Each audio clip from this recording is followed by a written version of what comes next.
ذلك بأن الله نزل الكتاب بالحق وَإِنَّ الَّذِينَ اخْتَلَفُوا فِي الْكِتَابِ لَفِي شِقَاقٍ بَعِيدٍ۔ یہ سزا اس لیے ہے کہ اللہ تعالیٰ نے حق کے ساتھ کتاب نازل فرمائی، اور بے شک کتاب میں اختلاف کرنے والے ضرور دور کی مخالفت و ضد میں ہیں۔ اس آیت مبارکہ کی تفسیر تعلیم القرآن میں فرمایا گیا ہے کہ آیت میں بتایا گیا ہے کہ ان لوگوں کو جہنم کی سزا اس لیے ہے کہ اللہ تعالیٰ نے کتاب کو حق کے ساتھ نازل فرمایا، لیکن انہوں نے اس میں اختلاف کیا اور اس کے کچھ حصے پر ایمان لائے اور کچھ کو چھپایا اور اس کا انکار کر دیا، تو ایسے لوگ یقیناً حق سے بہت دور ہیں۔ ایک قول کے مطابق یہ آیت مشرکین کے متعلق نازل ہوئی۔ اس صورت میں کتاب سے مراد قرآن کریم اور اختلاف سے مراد ان میں سے بعض کا قرآن کو شعر، بعض کا جادو اور بعض کا کہانت کہنا ہے۔ أولئك الذين اشتروا الضلالة بالهدى والعذاب بالمغفرة فما أصبرهم على النار ذلك بأن الله نزل الكتاب بالحق وإن الذين اختلفوا في الكتاب لفي شقاق بعيد صدق الله العظيم۔ سبحان اللہ، سبحان اللہ۔ اللہ پاک قرآن مجید فرقان حمید کا نور ہمیں عطا فرمائے۔ یہ وہ عظیم کتاب ہے جس کی زیارت کرنے کا ثواب ہے۔ جی ہاں، کتابیں تو دنیا میں اور بھی بہت ہیں، لیکن یہ وہ کتاب ہے جس کے بارے میں نبی کریم صلی اللہ علیہ وسلم کا ارشاد ہے کہ اس کی طرف دیکھنا بھی عبادت ہے۔ خمس من النظر عبادہ، 5 چیزوں کی طرف دیکھنا عبادت قرار دیا گیا ہے۔ اس میں سے ایک یہ قرآن پاک، قرآن مجید فرقان حمید ہے۔ وہ کہتے ہیں یاقوت الحجر لا کالحجر، یاقوت بھی پتھر ہی ہے لیکن عام پتھر کی طرح کیا ہے، نہیں ہے۔ تو کتابیں تو اور بھی بہت ساری ہیں، لیکن یہ وہ کتاب ہے جو کلام اللہ ہے۔ یہ وہ کتاب ہے جس کی زیارت کا ثواب ہے، جس کے الفاظ کو پڑھنے کا ثواب ہے، جس کی آیات کو سمجھنے کا ثواب ہے، اور اس کے احکامات پر عمل کرنے کا ثواب ہے، اور منہیات جن چیزوں سے روکا گیا ہے ان سے رکنے میں اجر و ثواب ہے۔ سبحان اللہ۔ اللہ تعالیٰ قرآن مجید فرقان حمید کے نور سے ہمیں منور فرمائے، اور قرآن پاک پڑھنے کی، اسے سمجھنے کی اللہ توفیق عطا فرمائے۔ یہ جو تلاوت ہوتی ہے، ساتھ میں ترجمہ بیان ہوتا ہے، پھر تفسیر بیان ہوتی ہے، اس کا مین مقصد یہی ہے کہ قرآن مجید فرقان حمید کو کیا کیا جائے، سمجھا بھی جائے۔ تو ماشاءاللہ مفسرین کرام اس کی تفسیر بیان کرتے ہیں، اور تفسیر تعلیم القرآن بڑے مختصر انداز کے اندر جو ہے یہ بیان کی گئی ہے۔ تو انشاءاللہ الکریم اس سے فائدہ حاصل کریں گے، اسٹڈی کریں گے، مطالعہ کریں گے، تو قرآن کریم کی آیات سیکھنے کا، ان پر عمل کرنے کا انشاءاللہ ذہن بنے گا، اور پھر جب یہ کام کریں گے تو دنیا آخرت میں بیڑا پار ہو جائے گا انشاءاللہ عز و جل۔ یہاں میں آپ کو ایک اور جو ہے وہ خبر دیتا چلا جاؤں کہ مدنی چینل کے اس پروگرام کے اندر کھلے آنکھ صلی اللہ کہتے کہتے میں ہی ایک یوں بولیے کہ ترجمہ قرآن کا ہم ایک نیا انداز جو ہے وہ اختیار کرنے جا رہے ہیں۔ قرآن کریم کے لفظ لفظ کا معنی، اور پھر اس کا با محاورہ ترجمہ، اور پھر آیت کریمہ میں کیا مضمون بیان ہوا ہے، حاشیہ افہام القرآن کی روشنی میں یہ آپ کو بتایا جائے گا انشاءاللہ عز و جل، کہ یہ لفظ لفظ کا معنی بھی کیا ہو ہمیں سمجھ میں آئے۔ لیکن یہاں میں ایک اور بات بھی عرض کرتا جنہوں بات چل ہی نکلی ہے، تو خالی گرامر جو ہے وہ اٹھائیں یا ڈکشنری اٹھائیں، عربی کا ایک لفظ نکالیں اور اس کا اپنے اعتبار سے جو ہے وہ کچھ بھی اس کا معنی لگا کے بندہ بولے مجھے قرآن سمجھ میں آ جائے گا، تو خالی اس طرح سے یہ کام نہیں ہو پائے گا۔ کام کرنے کے کیا ہوتے ہیں، طریقے ہوتے ہیں، اس طریقے کے مطابق ہی کام اس کا کریں گے تو اس کا رزلٹ پازیٹیو آئے گا۔ طریقہ چینج کر دیں گے تو رزلٹ کیا ہو جائے گا؟ چینج ہو جائے گا، آٹومیٹک چینج ہو جائے گا. جیسے ایک لفظ ہے العین، اس کے ڈکشنری میں آپ معنی دیکھیں، بہت سارے معنی ہیں اس کے. چشمہ بھی اس کا معنی جو ہے وہ آتا ہے، ٹھیک ہے. آنکھ، یہ بھی اس کا معنی ہے. چشمہ جو پہاڑ میں سے پھوٹ رہا ہے، یہ بھی معنی میں آتا ہے. اور لفظ کبھی حقیقی معنی میں استعمال نہیں ہوتا، مجازی معنی میں استعمال ہوتا ہے، کبھی بطور استعارہ استعمال ہوتا ہے. تو یہاں اس کا حقیقی معنی نہیں، یہاں اس کا بطور مستعار جو معنی ہے وہ مراد لیا جائے گا. تو یہ ساری چیزیں کیا کرنی پڑتی ہیں؟ سمجھنی پڑتی ہیں. علم بلاغت سے شناسائی حاصل کرنی پڑتی ہے. تو علماء کرام جو ہوتے ہیں، مفسرین جو ہوتے ہیں، یہ ان سارے علوم کے اندر ایک درک، ایک مہارت، ایک اسپیشلائزیشن جب حاصل کرتے ہیں، اور اس کے ساتھ ساتھ نبی کریم صلی اللہ علیہ وسلم کی احادیث مبارکہ کا فیضان جب وہ پاتے ہیں اور اس کا اسٹڈی اور مطالعہ کرتے ہیں، تو پھر ان کے اوپر کیا ہے؟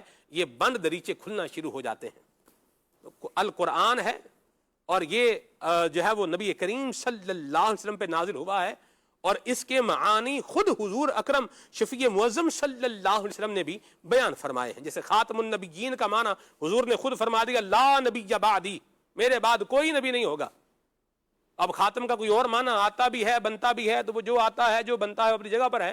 لیکن چونکہ یہ معنی متعین ہو چکا ہے، اور خود محبوب خدا نے اس کو متعین فرمایا ہے کہ میرے بعد کوئی نبی نہیں ہوگا، تو اب اس معنی کو چینج کرنے کا تو سوال ہی پیدا نہیں ہوتا. یوں مدی چل کے ناظرین، قرآن کریم پڑھنے کا بھی ذوق ہونا چاہیے، سمجھنے کا بھی شوق ہونا چاہیے. درس نظامی اگر آپ جو ہے وہ کریں گے تو اللہ پاک کی رحمت سے آپ وہ علوم جو ہے وہ سیکھنے میں کامیاب ہو جائیں گے، وہ تفاسیر پڑھنے میں کامیاب ہوں گے کہ آپ کو بہت ساری چیزوں کے نہ صرف معانی یاد ہو جائیں گے، بلکہ ان کے مفاہیم بھی اللہ پاک کے فضل سے کیا ہیں؟ سمجھ میں آ جائیں گے. تو آپ خود کر لیں، درس نظامی کریں، اور خود نہیں کر سکتے تو اپنے جو ہے وہ کسی لختے جگر کو، اپنے بیٹے کو، اپنی بیٹی کو دعوت اسلامی کی جامعۃ المدینہ فار بوائز بھی ہیں، فار گرلز بھی ہیں، اس میں جو ہے وہ داخل کروائیں. فیضان آن لائن اکیڈمی ہے، جی ہاں، اس کے ذریعے سے بھی جو ہے وہ آپ اپنی سہولت کے اعتبار سے، اپنے جو ٹائم آپ چاہتے ہیں اس کے اعتبار سے آپ وقت سلیکٹ کر سکتے ہیں اور علم دین سے فائدہ حاصل کر سکتے ہیں. پروگرام کے موضوع پر بھی انشاءاللہ ہم آئیں گے. قرآن پاک کے حوالے سے کچھ میں نے کہا چلیں بات ہو جائے آج ابتدا میں ہی. اور اب ہم نور عالم بھائی سے انشاءاللہ کلام سنیں گے، اور اس کے بعد دل تھام کے بیٹھیے کہ مبلغین کی باری ہے. جی صلو علی الحبیب صلی اللہ تعالی علی محمد صلی اللہ علیہ وسلم. صلی اللہ علیک یا رسول اللہ، صلی اللہ علیک یا حبیب اللہ، صلی اللہ علیک یا رسول اللہ، صلی اللہ علیک یا حبیب اللہ. تیری جب کہ دید ہوگی جبھی میری عید ہوگی، تیری جب کہ دید ہوگی جبھی میری عید ہوگی. میرے خواب میں تمہارا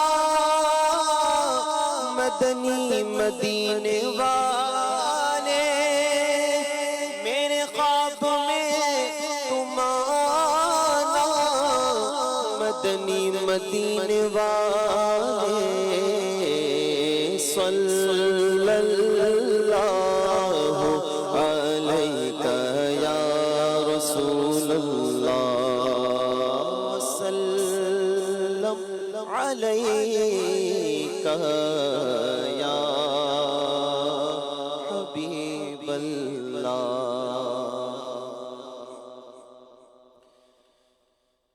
رحمت نہ کس طرح ہو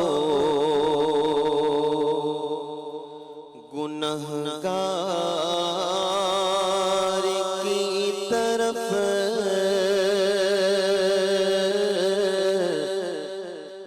رحمت نہ کس طرح ہو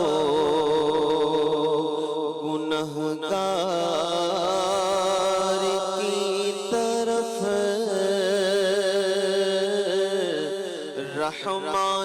خود ہے میرے طرفدار کی طرف رحمان خود ہے میرے طرفدار کی طرف رحمت نہ کس طرح ہو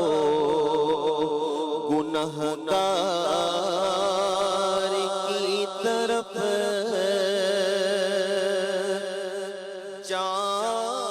جان جنا ہے دشت مدینہ تیری بہار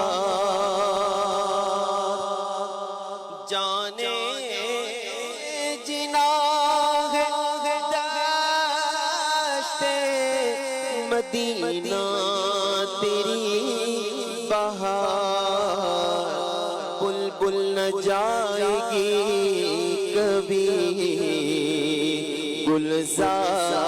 گلزار کی طرف بلبل نہ جائے گی کبھی گلزار کی طرف اور جنت بھی لینے آئے تو چھوڑے نہ یہ گلی جنت بھی لینے آئے تو چھوڑے نہ یہ گلی منہ پھیر بیٹھے ہم تیری دیوار کی طرف منہ پھیر بیٹھے ہم تیری دیوار کی طرف منہ پھیر بیٹھے ہم تیری دیوار کی طرف رحمت نہ کس طرح ہو گنہگار کی طرف اور موسیقی دیکھتی ہے بہار بہشت کی موسیقی دیکھتی ہے بہار بہشت کی جس کی نگاہ ہے تیرے رخسار کی طرف جس کی نگاہ ہے تیرے رخسار کی طرف رحمان خود ہے میرے طرفدار کی طرف اور کو بے شمار جرم ہوں کو بے عدد گناہ کو بے شمار جرم ہو کو بے عدد گناہ کچھ غم نہیں جو تم ہو گنہگار کی طرف کچھ غم نہیں جو تم ہو